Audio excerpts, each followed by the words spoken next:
আমার সঙ্গে দিদির গত 10 বছর ধরে কথা হচ্ছে, নতুন করে কথা বলার কিছু নেই। রেজিগনেশন দেবো কেন? আমি কি বলেছি few more hours to go. আজকে আমার সত্যি এই টার্মের লাস্ট ডে ছিল এবং আমি সত্যি জানি না কি 2024-এ কি হবে, আমি কি দাঁড়াবো না, সেইটা অ্যাকচুয়ালি প্রশ্নের একটা জায়গা আছে। ডেফিনেটলি আমার মাথায় কিছু চলছে, আমি মিথ্যে কথা বলবো না, অস্বীকারও করবো না, কোনো জল্পনাও দেবো না কি আমার মাথা চলছে কি এবারে আমি হয়তো নাও দাঁড়াতে পারি। কিন্তু দেখো আমার কাছে না সম্পর্ক খুব বেশি ইম্পর্টেন্ট। আমি আজ পর্যন্ত কাউকে উচ্চবাচ্য কথা বলিনি, কারণ আমার সঙ্গে সবারই সম্পর্ক ভালো এবং আমি যে একাই বলবো তা না, কারণ আমার সঙ্গে আমি দিদিকে অত্যন্ত ভালোবাসি এবং আমার সঙ্গে দিদির অদ্ভুত একটা সম্পর্ক। সেখানে আমার একার ডিসিশন নিলে কিছু আমার একার নেই। আমার মনে হয় কি দিদির সঙ্গে এটা নিয়ে আলোচনা হয়েছে, আবার হবেও। 3টে সরকারি পদ থেকে ইস্তফা থেকে ভাইরাল অডিও, এবার কি রাজনৈতিক সন্ন্যাস দেবের? জল্পনার মধ্যেই আজ দেবের সঙ্গে আলাদা আলাদা বৈঠক করবেন মমতা অভিষেক, খবর সূত্রের। এবার এইটা পুরোপুরি আমার তরফ থেকে তো আমি সিদ্ধান্ত নিচ্ছি, এবার পুরোপুরি দিদির উপরেও ডিপেন্ড করছে কি দিদি কী চাইছে এবং দিদিকে আমি সত্যি ভালোবাসি, দিদিকে আমি শ্রদ্ধা করি এবং আমার কোথাও যেন মনে হয় কি যবে থেকে আমি দিদিকে চিনেছি, বাংলার জন্য উনি অনেক কাজ করেছেন এবং ডেফিনেটলি আমি আমার মনের কথা দিদিকে বলেছি। এখানে মনের কথা বলা যদি অন্য দলকে জয়েন করা হয় সেটা তাদের ব্যাপার। এবারে মনের কথা আমার মনে হয় কি আমি যেরকম ছেলে, আমি একটু পরিষ্কার থাকতে ভালোবাসি, একটু পরিষ্কার কথা বলতে ভালোবাসি, লুকিয়ে কথা বলতে ভালোবাসি না, আর আমি ব্ল্যাকমেল করতেও ভালোবাসি না। এই নাই আমি এটা বলছি আমি দলকে ব্ল্যাকমেল করছি বা কাউকে অসম্মান করছি, তা নয়। আমার মনে কিছু কথা আমি সেটা বলতে চাইছি। আমি দলের কাছে এমন কি চেয়েছি যেটা দল না বলেছে বা অন্য দলে যাবো তারা হ্যাঁ বলেছে। সিধা থিং দ্যাট কে আপনার এক সতীর্থ বলছেন আপনি বিজেপির কোনো একজনের সঙ্গে কথা বলেছেন। কে বলছে এটা? ও হয়তো আমার চেয়ে বেশি জানে আমার ব্যাপারে, তো না ওই ওকেই জিজ্ঞেস করো, কিন্তু আমার সঙ্গে সেরকম কারোর সঙ্গে কোনো কথা হয়নি।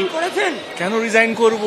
আমি মানুষকে বাঁচিয়ে রাখা রাজনীতির মধ্যে বিশ্বাস করি, তাদেরকে ভালো রাখা রাজনীতির মধ্যে বিশ্বাস করি, আমি তাই করেছি।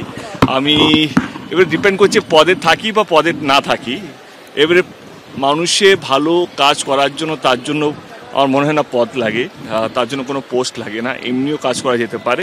বাট আগামী দিনে আমি রাজনীতি যদি আমি বলি 2024-এর লোকসভা নির্বাচন আমার মনে হয় পুরোপুরি দিদির উপরে নির্ভর।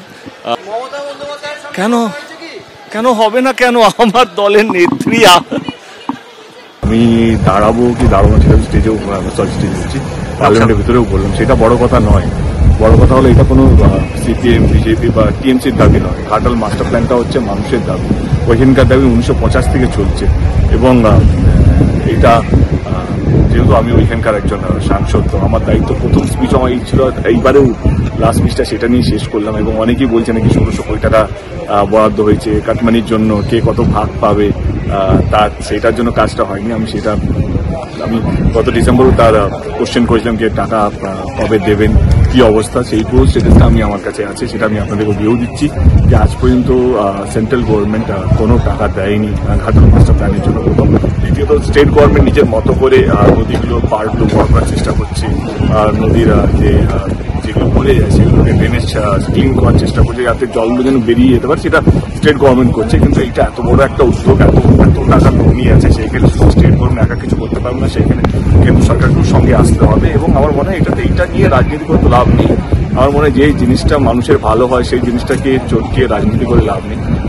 আমি আবার বলছি, আমি থাকি বা না থাকি, এটা আমি যিনি ছিলেন তো ওনাকেও বললাম আমি থাকি বা না থাকি নেক্সট টাইমে, কিন্তু এই প্ল্যানটা যেটা 1950 থেকে চলছে সেটার জন্য না, এটা থাকি না থাকি মানে কি আপনি কি হেরে যাবেন ক্যান্ডিডেট হয়ে নাকি আপনি ক্যান্ডিডেটই হবেন না? তো হার জিত তো সেটা তো কেউ বলতে পারবে না। আমার মনে হয় যে ভগবান ছাড়া তাছাড়া কেউ বলতে পারবে না।